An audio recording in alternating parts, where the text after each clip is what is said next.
کروں گا جس بات کو چشتی صاحب نے بیان فرمایا تھا کہ اہل سنت صرف اہل سنت ہیں، ان میں نہ کوئی خارجی ہے نہ کوئی رافضی ہے. جو رافضی ہے وہ رافضی ہے، اہل سنت نہیں. جو خارجی ہے وہ خارجی ہے، وہ اہل سنت نہیں. اہل سنت صرف اہل سنت ہیں. اور الحمدللہ ہمیں ناز ہے اور ہمارے دامن میں صحابہ کرام کی محبت بھی ہے اور اہل بیت اطہار کی محبت بھی ہے. ہم میں کوئی ایسا نہیں کہ اگر کبھی اہل بیت کی شان بیان کی جائے، اب 3-4 دن سے ہم کر رہے ہیں، ہمیں تو کسی نے یہ نہیں کہا کہ آپ علی علی کر رہے ہیں تو صدیق اکبر کے منکر ہیں. کبھی الحمدللہ ایسی بات ہی نہیں. جب ہم صدیق کرتے ہیں تب بھی ہمیں کوئی نہیں یہ کہتا. اور صدیق اکبر یہ ان کا خاصہ ہے، اور باقی سارے سچے ہیں لیکن صدیق اکبر حضرت ابوبکر صدیق ہی ہیں. اسی طرح جس کا جو خاصہ ہے وہ اس کا خاصہ ہے، نبی پاک صلی اللہ علیہ وسلم کی عطا ہے. اور اعلیٰ حضرت عظیم المرتبت شاہ احمد رضا خان فاضل محدث بریلوی رحمۃ اللہ تعالی علیہ نے فتاوی رضویہ شریف میں باقاعدہ یہ بیان کیا ہے کہ مولا علی کو بھی صدیق کہا گیا ہے لیکن وہ صدیق اصغر ہیں اور حضرت ابوبکر صدیق اکبر ہیں. باقاعدہ اس بات کو اعلیٰ حضرت نے نقل فرمایا ہے فتاوی رضویہ شریف میں. اور الحمدللہ اللہ تعالیٰ سے دعا ہے اللہ ہمارے دامن میں صحابہ کی محبت بھی رکھے اور اہل بیت کی محبت بھی رکھے. بہت شکریہ جو صاحب علامہ خورشید احمد صاحب، چونکہ یہ تو میرے خیال میں مناسب نہیں ہوگا کہ آپ کی آخری جو رائے ہے وہ نہ لی جائے، تو آپ بھی اپنا جو ہے وہ دیکھیں. میں یہ سمجھتا ہوں کہ ہماری آواز کا اونچا ہونا، گفتگو کا ہونا، اس میں کوئی میرے خیال میں نہ قباحت تھی نہ کوئی اس میں ایسی بات نہیں تھی. دلائل سے ہم بات کر رہے تھے ایک دوسرے سے، اور سیاسی لوگ روزانہ اس سے بڑی بڑی لڑائی ٹی وی پر ہی کرتے ہیں. ہم نے کوئی لڑائی نہیں کی، اختلافی بات آئی، اختلافی نوٹ آیا، اس پر ہم نے گفتگو کی اور لوگوں کو پتہ چلا کہ ہم آپس میں ایک سٹیج پر بیٹھ کر بھی جب اللہ اور اس کے رسول کے دین کی بات آتی ہے تو ہر بندہ اپنی رائے کو وہ ریکارڈ کرواتا ہے، اگر نہیں کرواتا تو پھر مجرم ہو جاتا ہے. یہ بات، اور اس میں کوئی ایسی نہ کسی کی بے ادبی کی بات ہے اور نہ ہی میں سمجھتا ہوں کہ اس میں کوئی ایسی قباحت واقع ہوئی ہے. دلائل میں بات اسی طرح ہوتی ہے. رہ گئی بات یہ کہ میں جو اپنا آخری بات عرض کرنا چاہتا ہوں، مجھے نہیں پتا کہ محترم شاہ صاحب کیوں کہہ رہے تھے کہ میں نے یہ کتاب لکھی. آپ نے کتابیں یہ لکھی ہیں تو آپ کی تشریف آوری ہے یہاں پر، اور آپ کو پتہ ہے میں ذاتی طور پر عزت کرتا ہوں اور ان جو لوگ جن کا ذہن کچھ ادھر ہے بھی یا لوگ جن کے بارے میں دوسری رائے رکھتے بھی ہیں، میں تو خود ان کو کہتا ہوں کہ اپنی بات کو پختہ کر لیں اور جمہور اہل سنت کے طریقہ پر ہی اپنی بات کو، اپنے قول کو کریں تاکہ لوگ بھی آپ کو عزت کی نظر سے دیکھیں اور اہل سنت کے عوام کو بھی تسکین ہو. جو لوگ سیدنا صدیق اکبر رضی اللہ تعالیٰ عنہ کو استغفر اللہ مرتد یا کافر یا فاسق یا فاجر کہتے ہیں، ان کے بارے میں نرم گوشے کا کوئی سوال پیدا نہیں ہوتا. دوسری بات یہ تھی کہ جو سوال کسی دوسرے کا ہوتا ہے وہ دوسرے کا سوال وہی کرے. کتاب، میں شاہ صاحب کی بات نہیں کر رہا، کتاب لکھنے کا، کتاب کہاں تک لکھی جاتی ہے. کتاب اگر مثال کے طور پہ لکھی گئی ہے سیدنا صدیق اکبر رضی اللہ تعالیٰ عنہ کی شان پر تو دلائل سارے اس کے الٹ لوگوں کے دیے جاتے ہیں. یہ کتاب لکھنے کا تو مقصد نہیں ہوتا، نہ ہی اس سے بات پوری ہوتی ہے.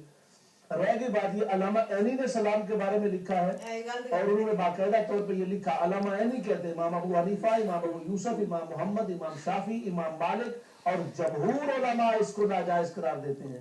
اس لیے یہ کہنا جائز نہیں ہے اللہم صلی علی آل ابی بکر یا اللہم صلی علی آل عمر علی آل عمرہ. البتہ یوں کہا جا سکتا ہے اللہم صلی علی النبی و علی آلہ و علی آل ابی بکر و علی آل عمرہ.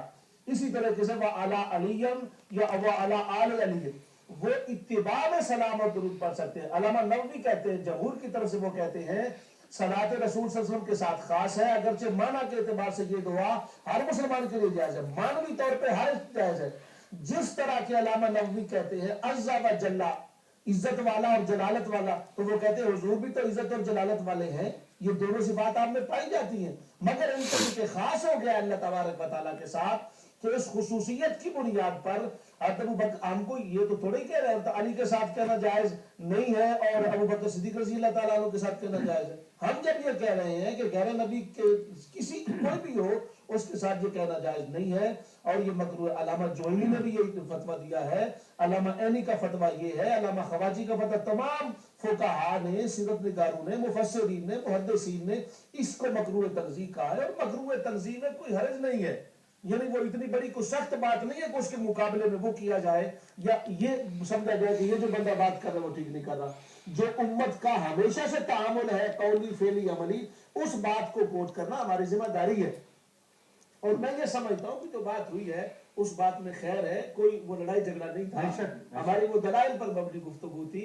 اور علماء کی گفتگو یہ ہوتی ہے, لوگوں نے مناظرے دیکھے ہیں, علمی اختلافات جو ہیں ان میں علمی اختلاف, اس میں کوئی ایسی بات نہیں ہے. بہت شکریہ. ہم تو آپ محبت کی بات کر رہے تھے, میں قرآن پیش کر رہا تھا, وہ فتوی پیش کر رہے تھے. یہ بات نہیں ہے, نہیں یہ بات شاہ صاحب جاتی کر. دیکھو شاہ صاحب ایک آیت بیان کر دو کہ کسی امتی نے غیر نبی پر سلام پڑھا, کسی امتی کا غیر نبی پر سلام, ایک آیت. اللہ پاک, اللہ تو اللہ ہے نا, بات ہو رہی ہے کیا امتی پڑھ سکتا ہے کہ نہیں. دیکھو اختلاف کی جو بات ہے وہ ہے کیا امتی غیر نبی پر سلام پڑھ سکتا ہے یا نہیں, سلام پڑھ سکتا ہے یا نہیں. آپ پورے 30 پاروں کے اندر کسی امتی کا سلام کسی آیت اتباع میں اب آپ نہیں وہ مسئلہ یہ ہے کہ ہم اس بات یہ ہے کہ سلام پڑھنا جائز ہے. اللہ رب کو زیادہ جانتے ہیں, آپ سے آپ ان کا دعویٰ شریف پڑھنے آپ کو پتہ چل جائے گا. میں نے پڑھا ہے, میرے پاس. بالکل. قبلہ سید خضر حسین شاہ صاحب چشتی سیالوی, آپ کا بھی بہت بہت شکریہ, آپ نے اپنا قیمتی وقت نکالا, تشریف لائے. آپ کا بھی بہت شکریہ کہ بڑے بڑے علماء کے ساتھ مجھے بٹھا دیا. مفتی محمد اقبال چشتی صاحب, آپ کا بھی بہت بہت شکریہ. اللہ تبارک و تعالیٰ آپ کی عمر میں, صحت میں جو ہے وہ برکت دے, اور آپ اسی طرح جو ہے ہمیں وقت دیتے رہیں. جناب حافظ حکیم جلالی صاحب, آپ کا بھی بہت شکریہ. اور علامہ خورشید احمد صابری صاحب, آپ کا بھی بہت بہت شکریہ. عارف بھائی ہمارے